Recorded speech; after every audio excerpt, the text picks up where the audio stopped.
นะครับซื้อเลยพี่น้อง3ตัวนี้ขาย15,000นะครับสูง140พี่น้องอายุบ่ได้เบิ่งครับบ่ได้เบิ่งฟัน3 ปีมีนะครับนี่แกนะครับนะซื้อ15,000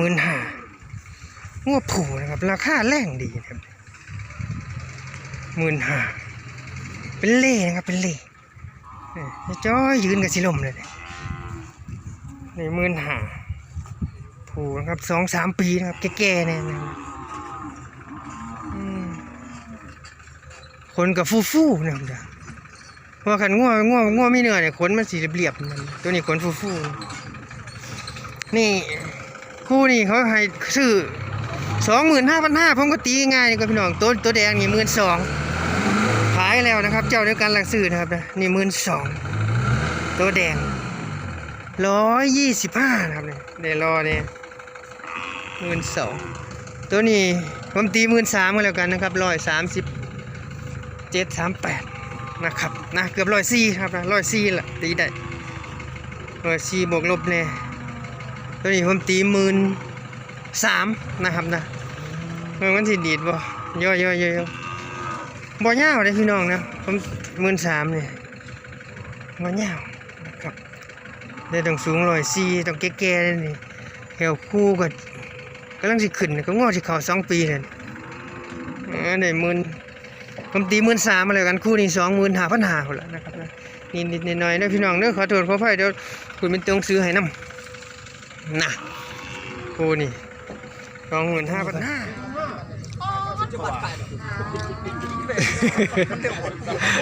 ประมาณละช่วง140นะครับบ่ได้เบิ่งฟันพี่น้องแค่ว่านั้นจะ2 คู่นะครับงวดเนี่ยประมาณควายนะครับควายขออย่าง3 ปี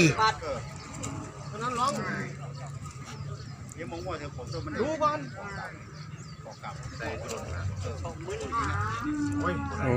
ยเวียดให้20,000ตัวเบิ่งควายผูตัวนี้ก่อนพี่น้องโอ้ย34,000นะครับตอนนี้อยู่34,000 35,000 6,000พี่น้องอะไรหอด 6,000 โอ้36,000โอ้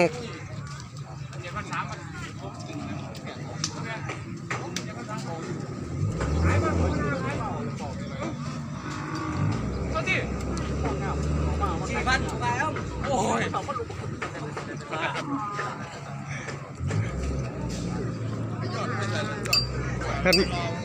หันมาใหม่เพิ่นกับบ่ให้ซ้ำนี่เด้อพี่น้องเอาหันเพิ่นให้ไล่กันมาฮอด36เด้อพี่น้องเด้อเดี๋ยวคือมันตัวหนังสือให้อ่ะนี่36,000โอ้ยบ่ฮอด134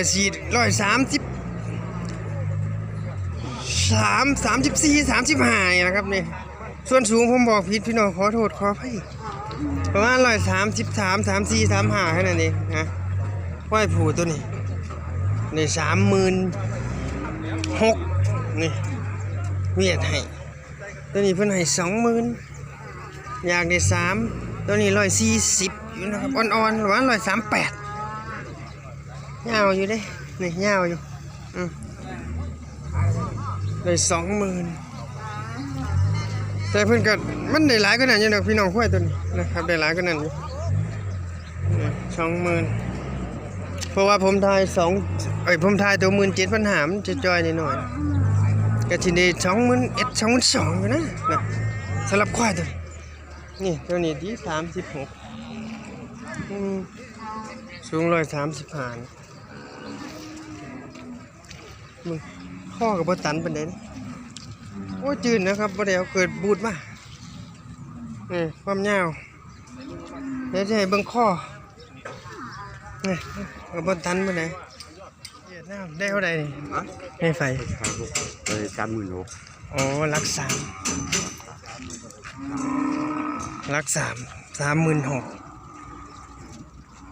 แล้วมันสิตื่นกับเพิ่นเนี่ย130ตัวผู้นะครับตัวผู้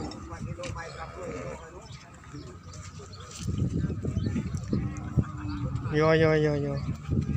ห้วยแลนห้วยราคาดีพี่น้องนะแต่แลนก็ห้วยก็เป็นชาลูเล่ตัวเมียอ้วน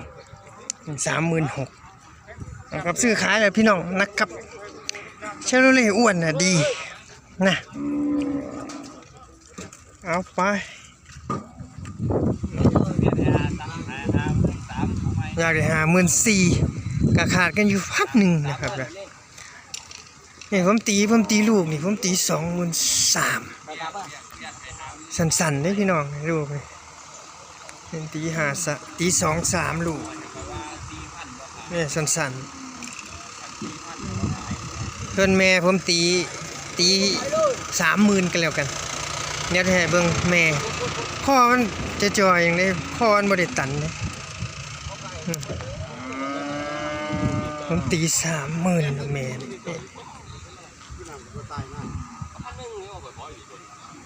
แล้วเบิ่งถ่ายให้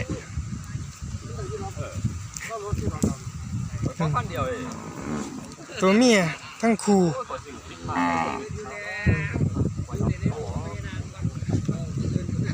ส่วนตัวมันก็คือว่าแหละมันแวนงัวผมมันงัวคนอื่นนะครับนะมันก็เว้าบ่ได้นะครับนะ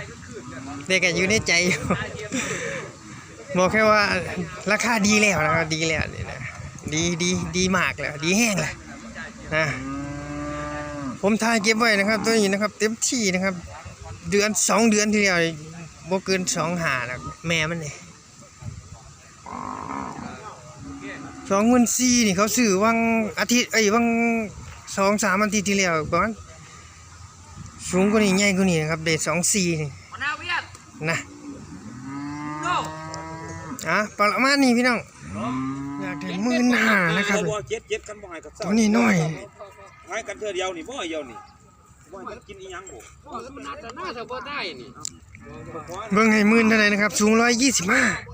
โอ้ยไปหาว่าดิทำมันบ่สิว่าตัวเมียนะครับตัวเมียโอ้พี่น้องตัวนี้น้อยนี่14,500นะครับอุ้ยโอ้ยพี่น้องนี่เบิ่งนี่สั้นๆนึงนะครับนะสูง125ได้นะครับเศร้าเลยคุ้ยมันหอดนึงกับวัดสูบเดี๋ยวโอ้ยขึ้นมาแล้ว14,000ครับเดี๋ยวเบิ่งถ่ายให้น้ำโอ้คุ้ยไหมสูงลิ่วเลยคุ้ยได้พี่น้องคุ้ยได้แต่วัวผมยังวันหูนะครับประมาณนี้แล้วมียังเดี๋ยวสิถ่ายให้เบิ่ง